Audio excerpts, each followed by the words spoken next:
Okay, so today is June 12th, 2020, and we're back with Fridays with Feldman. So hopefully we'll change the subject of the world today and talk about something not about COVID or not about anything related to it. And we'll talk about a subject that is an awareness month this month of June, which is Scoliosis Awareness Month. And actually here at Paley Institute, that's a special project or special for us because we're a group of spinal deformity surgeons, three of us, myself, Dr. Askar, and Dr. Schuffelbarger. And Dr. Schuffelbarger is the one who was really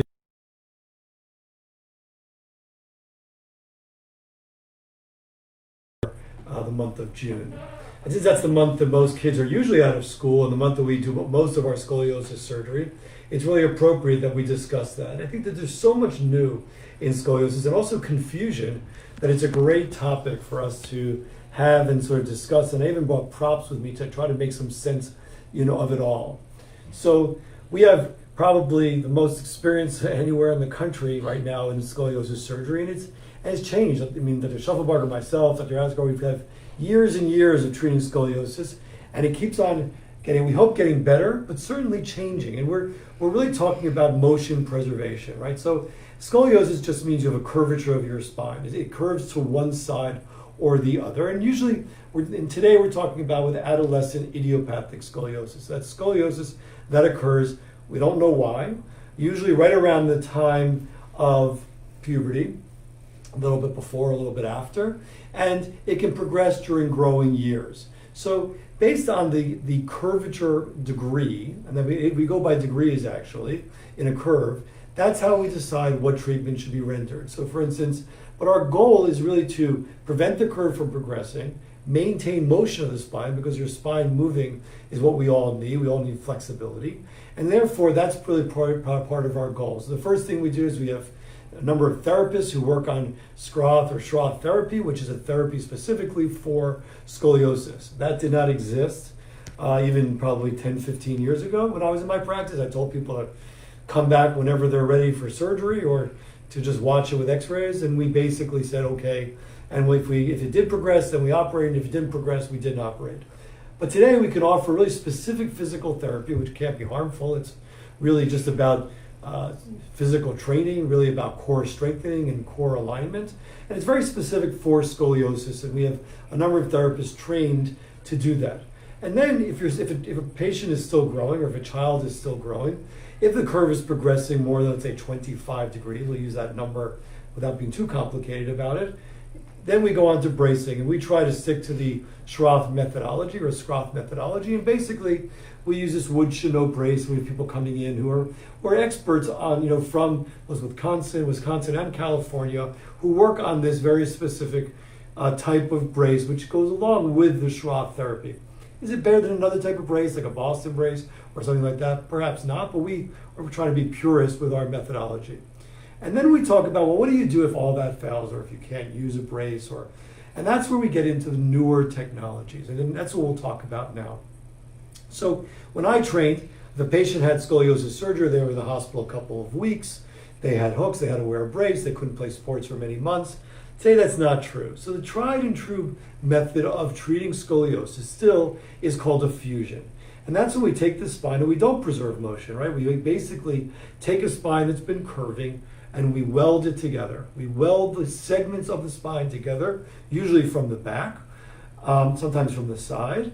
And basically, we place usually rods and screws or rods and hooks inside, and we fix the curvature or stop the curve from getting worse. And here's where my props start. So for instance, this is the spine, and this is the chest spine called the thoracic spine.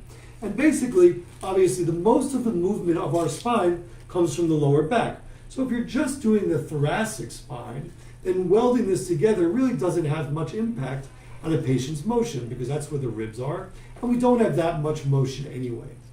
But that's where it comes in some of the newer technology. So this is tried and true. These days, we put screws almost at every level. Patients go home in 2 or 3 days.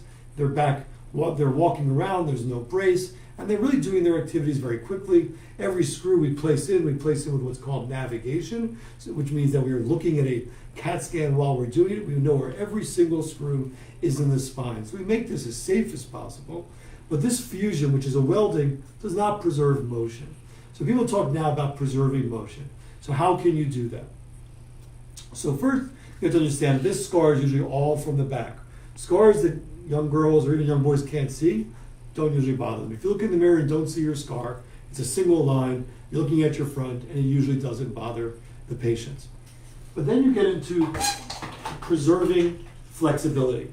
So one method that's been around for a while is called tethering. And that's when we go from the side into the chest or in near the abdomen, and we place these screws into the front of the spine, which we come in from the side to do, and basically attach them with like this band. And this band allows flexibility. So it corrects the scoliosis, but allows for flexibility. That's a positive, right? Certainly if you're doing it on the lower spine, it's a big positive. What are the negatives? Well, it hasn't been tried and true like fusion. Number two, you've got to go in from the side. So you are entering the chest or near the abdomen, which you can do minimally invasively, but still leaves scar on the sides. And if the tether breaks, which it can, if this little rope breaks, that can lead to a problem. You can overcorrect. It could actually go the other way. And the patient has to be growing to utilize this. So it has its uses and it has its limitation. But tethering, certainly, which just became FDA approved, is certainly a methodology to use it to preserve motion of the spine if we're going to operate. And again, that corrects the spine from the convexity and pulls the spine together. Some people do this for skeleton mature patients as well. That may not be as proven. Okay, there's a new methodology, and I have one more prop, that's been discussed, and this is called Apifix. And this was just FDA approved. And what does this do? This goes from the back as if we're going to fuse, but instead of the rod being solid, the rod actually has movement. I can't show you that, but actually it has a ball bearing up here and down here and allows it to move. So far, no one's done this in the United States. We're going to probably be some of the first ones to do it. We're going through all the IRB approvals, which means that the institutional review boards. There's a surgeon in Halifax who's been doing it. In Europe, it's been proven to be effective.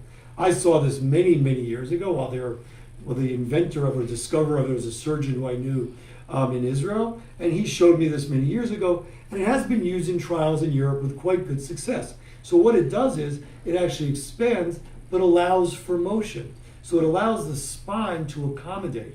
And sometimes we don't even expand it all the way. We allow that with therapy it'll actually expand. And that instead of just pushing it, since it allows the motion, the spine can accommodate it. Doesn't have to come out, can stay in forever. And the results really seem quite promising. So I'm sort of excited about this, particularly in the lower back where you don't want to fuse if you don't have to, because that's where we get our motion. And again, we're talking about motion preservation. And this is called Apifix. It's API-FIX. And certainly we're going to be starting to use this now in the coming months as we treat scoliosis in a different way. And there are the curve has to be below a certain number of degrees, perhaps 50. It has to be flexible. That's definitely important. But it's part of the conversation now in preserving motion.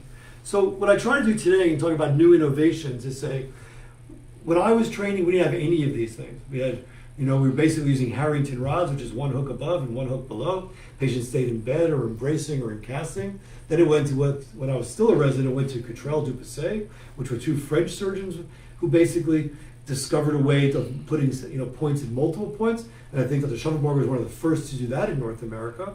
And then we've moved to screws from Dr. Suk in Korea, who was sort of the first one who sort of popularized that. And now we're going to motion preservation a lot and figuring that out and more minimally invasive. So I think that's an exciting time to understand this. But basically, I think that the message is that you need a full armamentarium. You need to be able to choose between all these things and understand why you're choosing, either for your daughter or your son or for yourself, why you're choosing these elements or this choice for surgery.